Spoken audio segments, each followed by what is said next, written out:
I'm in an EA-6B Prowler, two-seater, 2 seats in the back, 4 guys.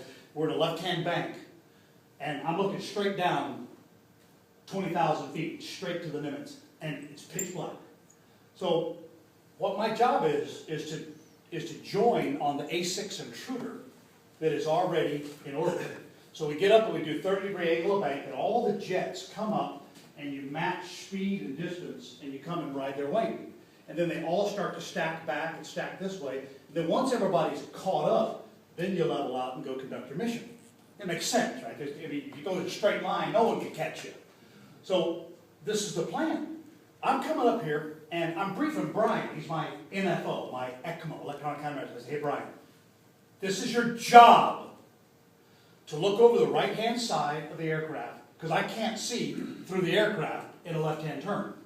You clear the airspace and make sure that nobody hits us. It's your job. Now, I'm up here for about 3 or 4 minutes, which is like an eternity. My job is to join on the lead A6. I can't find him. He's nowhere to be found. I mean, I'm in the angle of bank, I'm at the right place, point, airspeed, distance. I'm not there. So I'm like, okay, I'll be the lead. So in the turn, I'm watching the F-14s come up, join on my wing. We got the A7s at that time joining. Got everybody coming up. This is looking good. And as you look to the left, it's like seeing these flashing lights come out of pitch black. They're like ascending out of the darkness. And they come up and then they turn into airplanes when the sunlight hits them. Like, wow, that's really cool. So I'm up here, and you ever had that feeling in your life when you're doing something and the hair on the back of your neck starts to stand up? You ever had this feeling? You're like, something's not quite got. I learned to trust that intuition being raised by a Navy SEAL. You know, my father said, every time I went against my intuition, I made a mistake. So I learned to trust my intuition. Doesn't that work even with people and organizations? It does. You look in your life, have you ever gone against your intuition? Then you found out later, no, I should have listened. I knew, my gut told me. Yeah, me too. I got a whole closet full of those t-shirts. So here we are. I get the hair on the back of my neck standing up. I'm like, oh man, something's not right.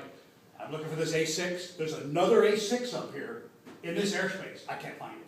Have I told you on me? I talked to Brian. Hey, Brian, we good? Brian looks over the right-hand side of the windscreen, you know, looking over the canopy and looking out, and I only heard him say one word, dive, as loud as he could. So I pushed the control stick forward, and we went, when this other A6 went right over us, because the other A6 had been right underneath our belly the entire time, closing, closing, closing, closing, closing, every turn getting closer. And he was right underneath us. That's why we couldn't find him. So we just tucked in, just like that. He thought we saw him, but we didn't. So we were able to dive and get out of his way as he crossed right over us. I know that we missed because I'm still here. So I landed that night on the carrier. And what do you think was the very first thing that a Navy pilot does when you land on the carrier? You bend down and kiss the deck. You're like, I'm so glad to be back one more time. And then of course, I had to go to the little boys' room and put on a new pair of zips. And then come back and debrief Brian. You know, I learned a lesson that night. I trusted Brian's competency, his knowledge, skills, and abilities. And it almost cost me my life.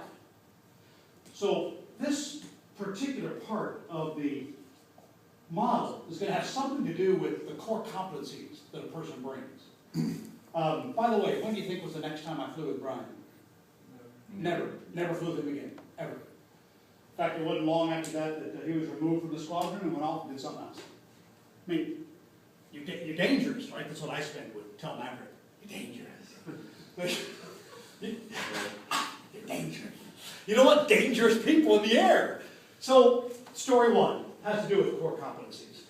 And you got to have a certain set of competencies to be in the pit. I mean, we expect you to show up with some competencies in your area of competence. Got it. By the way, can you improve your competencies? Yeah, you can. Can you make yourself better and grow in that area? Yeah, you can. Okay. Are there times when you need to be removed from a team and grow somewhere else and come back? Yeah, there are. Are there times you can grow in place? Yeah, there are.